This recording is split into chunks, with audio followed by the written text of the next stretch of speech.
अभी हमारे सामने हैं पूर्व प्राचार्य और साहित्यकार सीताराम प्रभंजन जी। सीताराम प्रभंजन जी से हम जानना चाहते हैं, इस वर्ष 2023 का समापन होने जा रहा और नए वर्ष के रूप में 24 का आगमन होने जा रहा।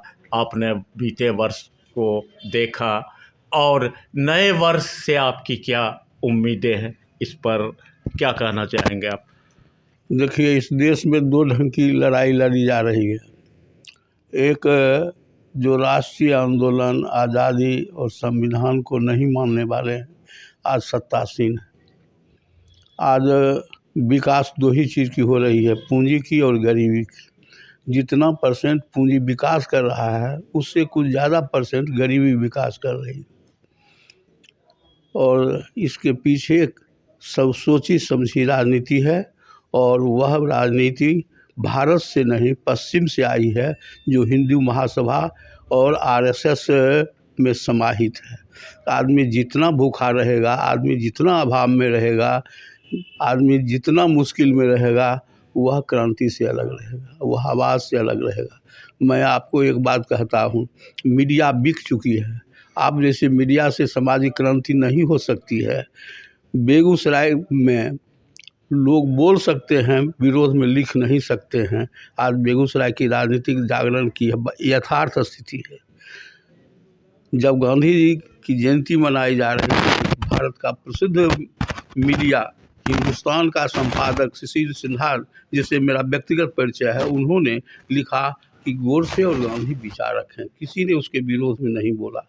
यह सबसे बड़ी त्रासदी है कि पूंजीवादी, एक तंत्रवादी राजनीति का बड़ी मीडिया, बड़े अखबार के लोग, परिवार के लोग समर्थन कर रहे हैं। ऐसी स्थिति में आप अपनी भूमिका तय कीजिए कि हमारी क्या भूमिका होगी। दूसरी बात यह कि जिसकी जो जैसी नीति होती है, वैसा समाज बनाना चाहता है। कांग्रेस का सबसे बड़ा अभाव है कि वह जातिवादी राजनीति का शिकार हो गया। राजद है, वह अपनी सरकार चाहती है, वह चाहती है कि कांग्रेस पिछलग्गू हो। जदयू है, वह चाहती है कि तोड़ जोड़ करके हम अपनी सरकार में रहें।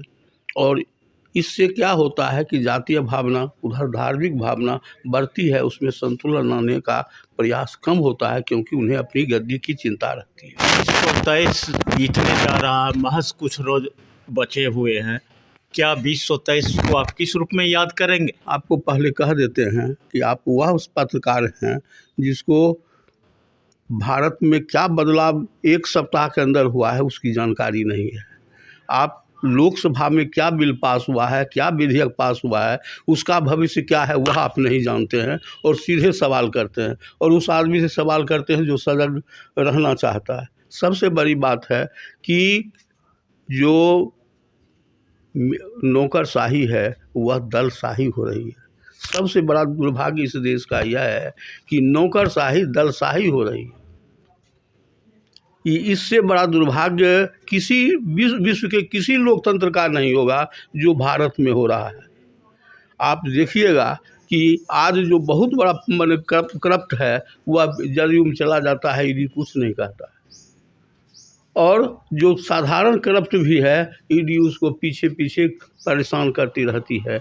इसलिए इस देश का सबसे बड़ा दुर्भाग्य यह है कि जब तक जनता खड़ा नहीं होगी, जब तक जनता सोई रहेगी, तब तक भ्रष्टाचार, अनाचार होता रहेगा, और सारे नौकरशाही के जो लोग हैं वे मातहत बन के रहेंगे।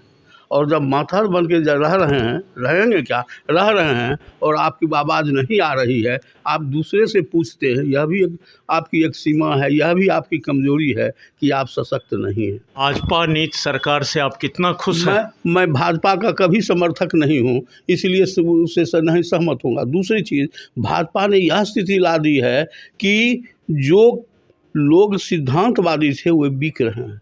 अभाव इतना बढ़ रहा है, स्वार्थ इतनी बढ़ती जा रही है कि लोग कुर्सी चाहते हैं लेकिन सेवा नहीं चाहते हैं। आदमी में यह नैतिक और वैचारिक बदलाव आया है कि लोग कुर्सी पसंद करता है, सिंहासन पसंद करता है, सेवा पसंद नहीं करता है। 24 में लोकसभा चुनाव होने जा रहा है, इस पर आप क्या कहेंगे? किस रूप में देखेंगे आप? हाँ, जब तक नौकरशाही दलशाही बनती रहेगी, 24 की लोकसभा एक कहने के लिए लोकसभा होगी, बहुत बड़ा परिवर्तन नहीं होगा। कोई बदलाव नजर आ रहा है आपको? आसार नजर आ रहा है बदलाव का? आसार नज़र आ रहा है, लेकिन उस आसार में भी दरार है। जैसे इंडिया गठबंधन हुआ, इंडिया गठबंधन के बाद नेता में भी परिवर्तन हो रहा है कि अब जाति के आधार पर, फलना के आधार पर नेता परिवर्तन कीजिए। जो रात दिन भारत जोड़ो और सब के खिलाफ बोलता है, उसके मुंह बंद करने के लिए जाति आधार उपजाया जा रहा है।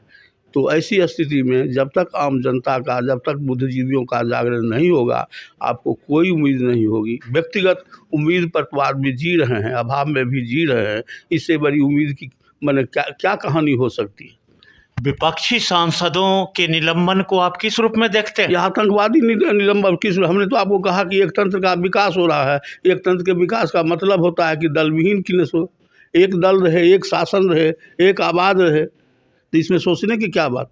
जिले में बढ़ते अपराध को किस रूप में आप देख रहे हैं? भ्रष्टाचार बढ़ रहा है इसलिए अपराध है, बेरोजगारी बढ़ रही है इसलिए अपराध है, अकाल है, अभाव है इसलिए अपराध है। 75% अपराध आर्थिक आधार पर होता है, 25% जो होता है वह सामाजिक वैरभाव के कारण होता है, 75% अभाव और ये क्या कहते हैं भूख बेरोजगारी के कारण हो रहा है। इसलिए जब तक प्रशासन या जब तक जनता बेरोजगार रहेगी, अभाव में रहेगी, यह सब होता रहेगा।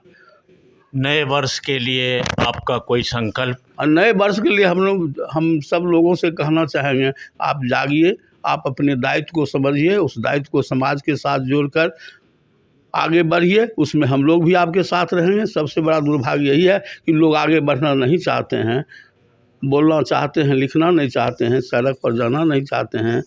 और हम चाहेंगे कि लोग लिखें, बोलें, सड़क पर आएँ, बदलाव स्वतः होगा। बुद्धिजीवी लोग मौन क्यों हैं? बुद्धिजीवी लोग मौन क्यों हैं? दल में बटे हुए हैं। आज जो वामपंथ के लोग हैं वो सत्ता के किन से सत्ता की ताकत से नहीं बोल रहे हैं कि यही कर देगा। जो किन से कांग्रेसी है उसमें कोई बुद्धिजीवी है ही नहीं। आप क्या उम्मीद करते हैं? जो भजन गीत गाते हैं वो सब लगे हुए हैं, वह सब किन से कह रहे हैं कि भाई मने राम लला है, फलना है, भक्ति में लीन है, भक्त को उत्पादक मानते हैं। अगर एक मूर्ति यहाँ बना दिया जाए तो 500 लोग को रोज़गार मिलेगा, लेकिन कौन रोज़गार मिलेगा? वह लड़का जो इस रोज़गार में आना नहीं चाहता है, वह जल चढ़ा करके पैसा कमाना नहीं चाहता है। आज ऐसी आर्थिक स्थिति, ऐसा आर्थिक उत्पादन चल रहा है। इसलिए जब तक बुद्धिजीवी सशक्त रूप से तैयार नहीं होगा, दलविहीन रूप में तैयार नहीं होगा, भारत का भविष्य तब तक द्वंद्व में रहेगा। बुद्धिजीवी बदलाव कर सकते हैं। बुद्धिजीवी तो बदलाव करते रहे हैं। राष्ट्रीय आंदोलन से लेकर के आज तक का इतिहास बुद्धिजीवी के बदलाव का इतिहास है। चाहे किसी से लोहिया का हो, चाहे जेपी का हो, चाहे जिसका भी हो। जब तक बुद्धिजीवी नहीं जागेगा तब तक नहीं होगा। सबसे बड़ा दुर्भाग्य है कि बुद्धिजीवी दल के शिकार हो गए हैं।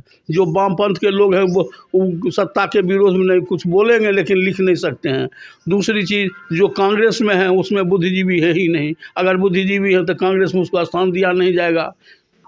तो सामाजिक चेतना कैसे आएगी? सामाजिक चेतना आएगी जब बुद्धिजीवी स्वाभिमान और अब स्वावलंबी बनकर आगे बढ़ेंगे।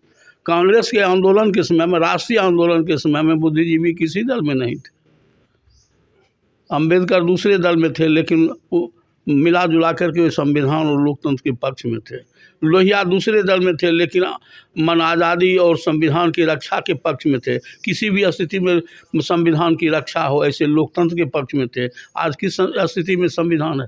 इसलिए बुद्धिजीवी का जागरण परम आवश्यक है, बहुत आवश्यक है। जो चिंता का विषय है, जिसके जगाने में मीडिया की बड़ी भूमिका हो सकती है, वह मीडिया या तो मन विज्ञापन के फेर में है या सत्ता में सुख के फेर में है। देश में स्वस्थ लोकतंत्र कैसे बनेगा, कैसे बहाल होगा? जब तक बुद्धिजीवी नहीं जागेगा, जब तक बुद्धिजीवी सामाजिक संगठन नहीं करेगा, तब तक देश में स्वजागरण नहीं होगा, देश में बदलाव नहीं होगा। जो स्थिति है वह और भयानक होती रहेगी। चलिए, हमसे बात करने के लिए बहुत बहुत धन्यवाद। अभी हमसे बात कर रहे थे पूर्व प्राचार्य और साहित्यकार डॉक्टर प्रभंजन जी।